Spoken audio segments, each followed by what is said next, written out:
Bom, voltemos ao romantismo, né? Porque o nosso assunto de literatura. A gente viu o romantismo no sétimo ano, o iniciozinho do romantismo, principalmente por conta de Castro Alves, que a gente trabalhou com ele.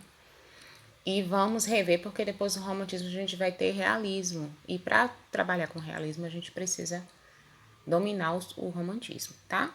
Então, o passo decisivo para a deflagração do movimento é a publicação da revista Niterói em Paris, em 1836, que trazia como epígrafe, aquela passagemzinha de título, Tudo pelo Brasil e para o Brasil. A revista, elaborada por intelectuais que estudavam na Europa, propunha a investigação das letras, artes e ciências brasilienses. No grupo destacava-se Gonçalves de Magalhães, que ainda em 1836 lançaria um livro de poemas, Suspiros Poéticos e Saudade. Esta obra introduziu o espírito romântico no Brasil. Tá? Então, foi dessa forma que o romantismo surgiu no Brasil, né? Com a deflagração dessa revista, com o início dessa revista, ela foi um marco inicial. E depois dela, a publicação dos livros de Gonçalves de Magalhães, né? Que é os Suspiros Poéticos e Saudades. Esses são os títulos do livro, tá?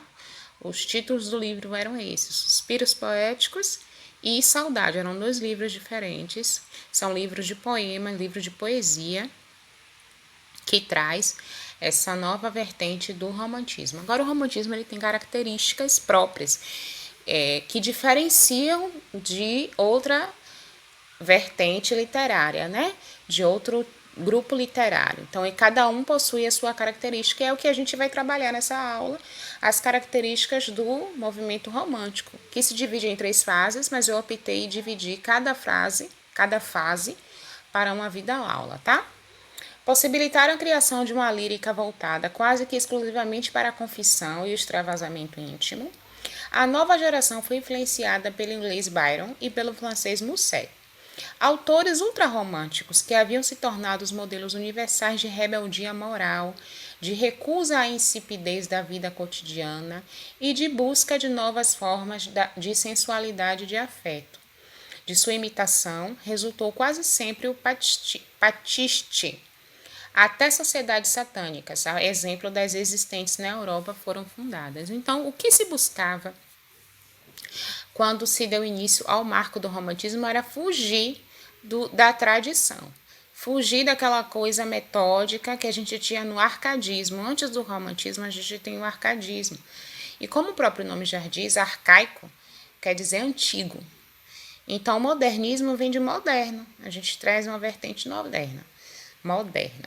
Então, ele é dividido em três fases. As características principais da primeira fase é nacionalismo, subjetivismo e o sonho. A segunda fase ela é marcada pelo pessimismo e um certo gosto pela morte. E a terceira fase é chamada de condoreirismo.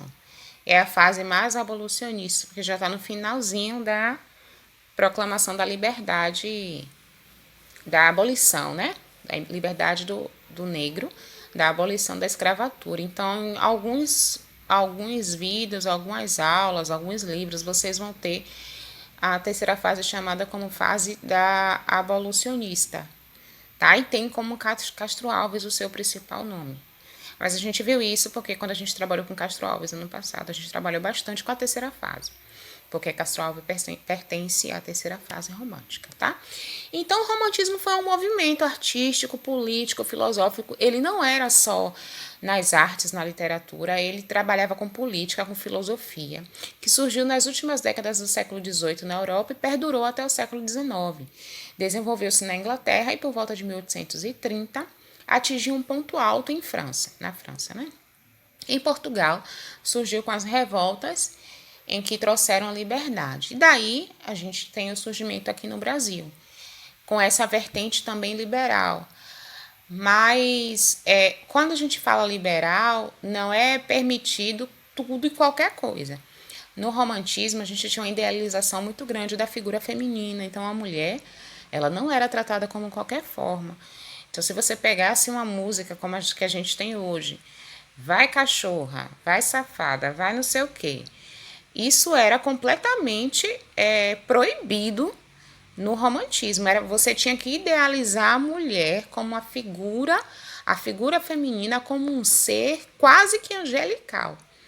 Então, ela precisava ser tratada dessa forma, de uma forma pura, de uma forma endeusada mesmo. A mulher era tida como um ápice da conquista. Então, ela precisava estar num pedestal. Não podia ser tratada de qualquer forma, nem de qualquer jeito, nem com qualquer palavra. Então, eu tenho características principais, gerais, tá? Essas características serão distribuídas por cada fase, mas em geral eu tenho melancolia, drama, mistério, exótico, caos, terror e outras características também. Lembrando que elas serão divididas, porque o romantismo foi um período muito extremo, muito esticado. Então, perdurou praticamente um século. Então, a gente tem aí a divisão dessas características por fases, né? Por fases, eu tenho a primeira fase, a segunda fase e a terceira fase romântica, ou período, né? Alguns literários chamam de períodos românticos.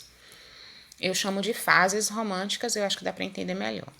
Então, a gente chama de fase e cada fase possui sua característica principal. Na primeira fase, a gente tem um amor exacerbado por tudo que é nacional, por tudo que é brasileiro, por tudo que remete à bandeira, pela figura do índio, porque o índio é nacional.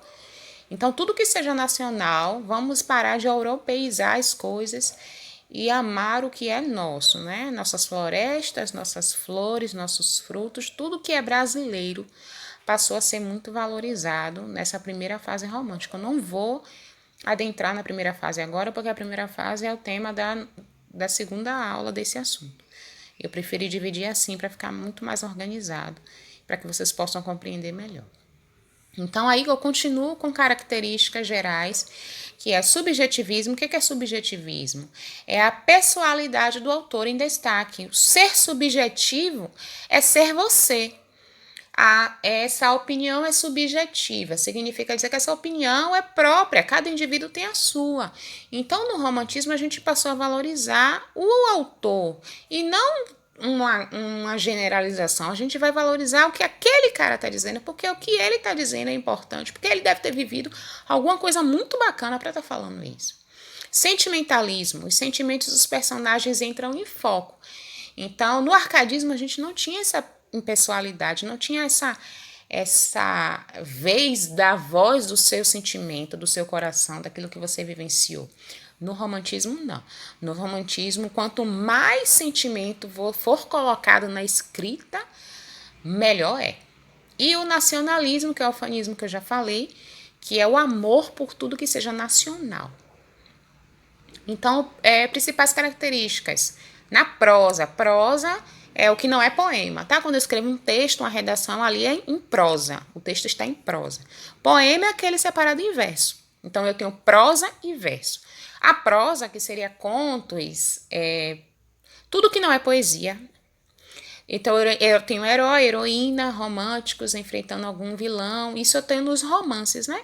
Seja a pessoa ou circunstância. Quando eu falo romance, eu não estou falando de tudo que é relacionado ao amor, não. Eu lembro que Mariana uma vez fez essa pergunta. Romance é só referente a amor? Não. Romance é toda a história contada, com personagens, com final feliz, com linguagem metafórica, com flashbacks narrativos, com peripécias, né? Aqueles acontecimentos fabulosos. Tudo isso é romance. Para ser um romance, não precisa falar de amor. Certo? Então, romance, é uma história contada, seja ela qual for.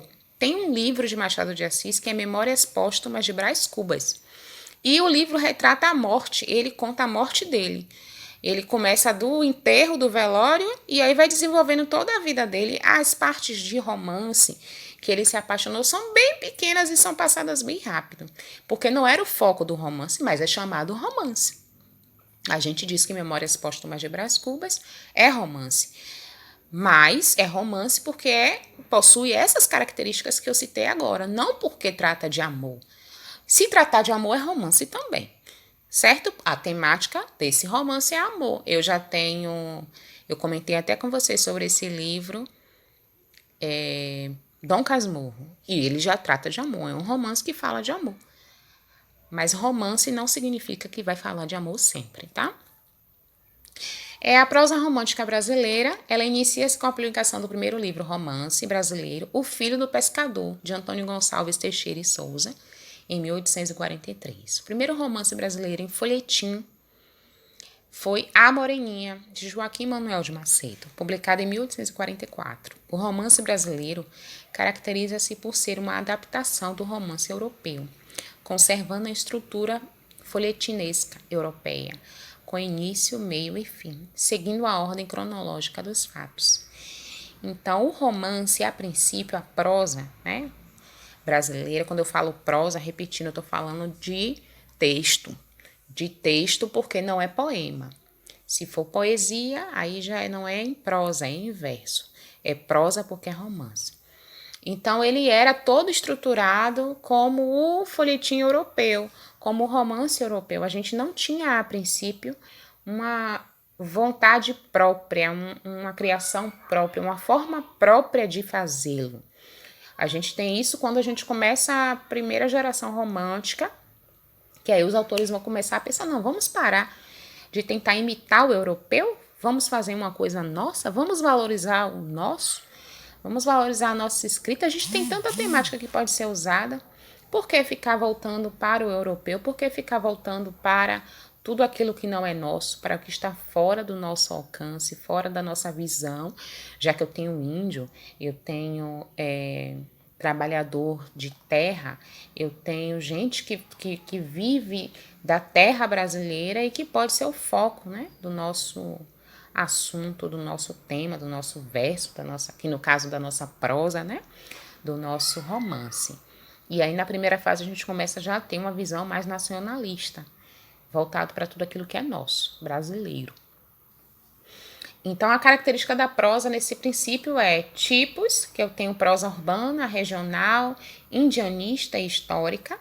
Então, o índio ele passa a ser o herói, aí eu já vou iniciando com a primeira fase, porque a primeira fase do romantismo ela é extremamente nacionalista, tudo que é nosso precisa ser valorizado. Eu tenho a idealização da nação, passado histórico glorioso, interesses da elite e adequação ao novo público leitor, ou seja, uma linguagem brasileira. Por quê? Porque o europeu, a forma como o europeu falava, ainda que fosse traduzido, era muito rebuscado. Então, uma pessoa mais simples, de pouca, que foi apenas alfabetizado, sabe o básico, ele não ia conseguir fazer a leitura de textos que fossem europeizados. Eu precisava usar regionalismo, usar uma linguagem mais brasileira mesmo. Fases da poesia romântica, aqui é a terceira fase, tá? Eu tenho condoreirismo, temas sociais e políticos, liberdades, tom retórico exaltado e pré-realismo, porque depois da terceira fase do romantismo, eu já começo com o realismo.